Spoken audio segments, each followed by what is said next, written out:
Music, a universal language that transcends cultures, boundaries, and backgrounds. It has the power to evoke emotions, spark memories, and transport us to another time and place. It gives us a sense of hope, meaning, and especially care.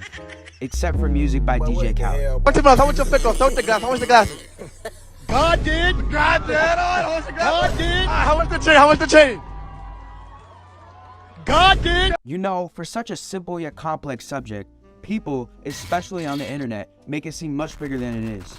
Especially on this godforsaken app TikTok, which got all of y'all scrolling on your phone like a mindless zombie for over an hour a day, myself included. And you know, with such a pinpointed algorithm, it has basically made enjoying music much harder than it should be. For me, I'm a gatekeeper, so when I hear a song I've been listening to for a while end up on a bitch-ass app like TikTok sped up with some nightcore bullshit, it ends up being so much less enjoyable. Like, I cannot stand how low people's attention spans are.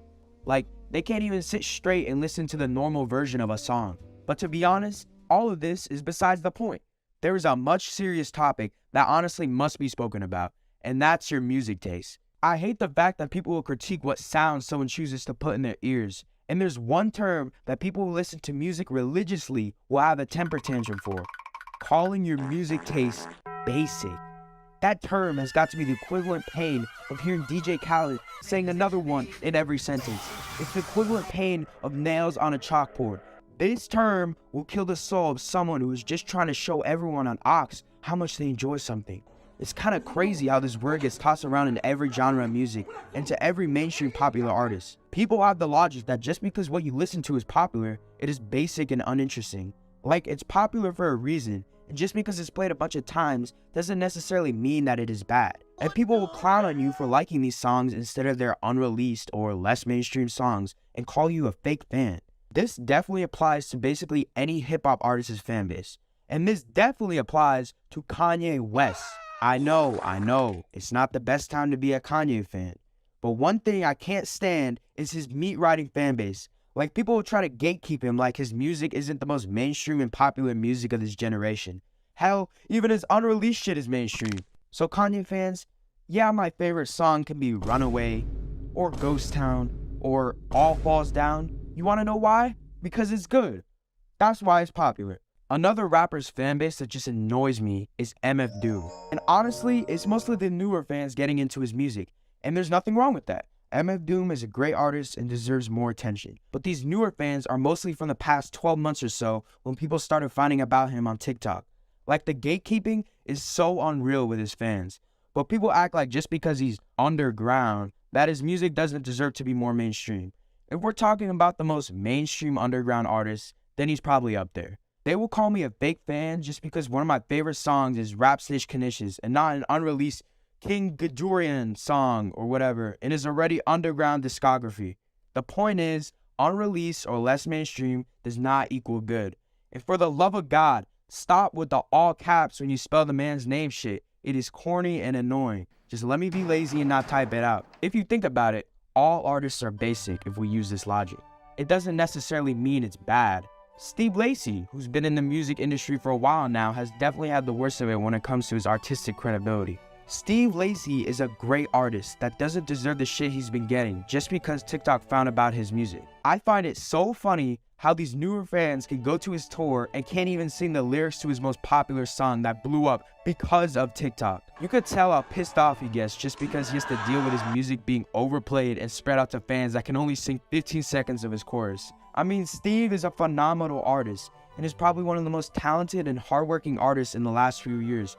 But people don't give him credit for that, and instead, people only know him as the TikTok artist that made Bad Habit. Even his label made him put out the sped up version of Bad Habit on streaming. But hey, even though Steve has lost his shit and he didn't want to be known as this type of artist, he's still getting that bag though, so I guess it plays out. But there definitely are artists who purposely try to gain success off of TikTok. I mean, I haven't heard one Lil Nas X song that wasn't marketed on TikTok. But let's not bring TikTok's credit to all of his marketing, because let's be real, we all know the main reason.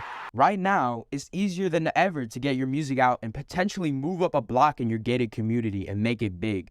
I can name plenty of artists whose success wouldn't be without that app. Some artists are fine with their music being mainly from TikTok and wanting it to be more mainstream and popular, and that shouldn't be a problem. I feel like artists that deeply care about their music want artistic credibility more than anything. For example, Tyler the Creator completely switched up his style and reputation with Flower Boy and Igor. Bro went from rapping about how he hates gay dudes to rapping about how he was gay all along. But in all seriousness, he realized how much his persona as an artist wasn't what he wanted it to be, and his love for music should be used to do something respectable and more serious. And it worked. I mean, Igor is probably one of my favorite albums ever. Even more recently with Lil Yachty. Bro was considered as a SoundCloud trap artist. You could tell he wanted artistic credibility more than anything, and you could tell that he had a deep love for music. This whole side of him was shown with such an experimental album, Let's Start Here. And honestly, it was way better than I expected it to be. Fantano even rated it as high as damn. Not that any of you should take his opinion seriously, because we're not going to forget what Bro rated one of Kanye's best albums. Honestly, it's great that artists experiment and try to make something that won't exactly appeal to some people.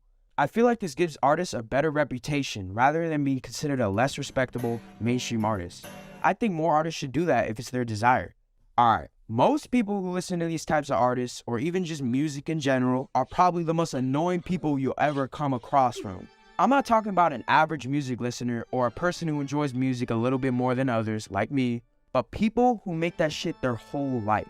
These are the types of people that make music their personality. Nobody wants to be around a person like that.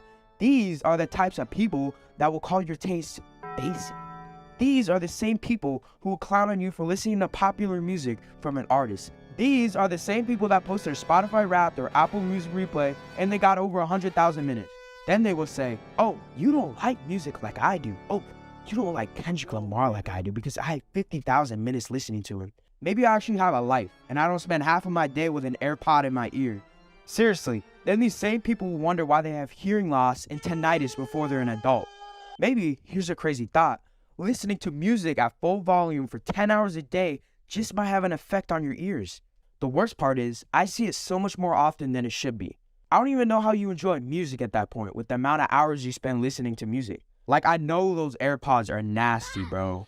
I feel like the introduction of those streaming service Wraps has really made things worse. Like, it's cool and all to see how many minutes you spend listening to a certain artist and just music in general, but honestly, who gives two shits? Every year, it's just a solid week where you see people just posting their rap on their stories, and it just gets so annoying. The worst part is that it just makes people want to listen to music for long periods of time, just so at the end of the year, they can flex the amount of minutes they got. Like, that shit has got to be the smartest thing Spotify's ever created, and it turned out to also be the dumbest. Anyways, the big point that you should get out of this video is don't make music your personality. And don't be afraid to get into music you truly like. And don't just bandwagon on music others might enjoy, but not you. Popular or not popular, bad or good, it's just what makes you the happiest. I mean, if DJ Khaled makes you happy, then listen to it. So yes, Kanye fans, I'm going to listen to Runaway.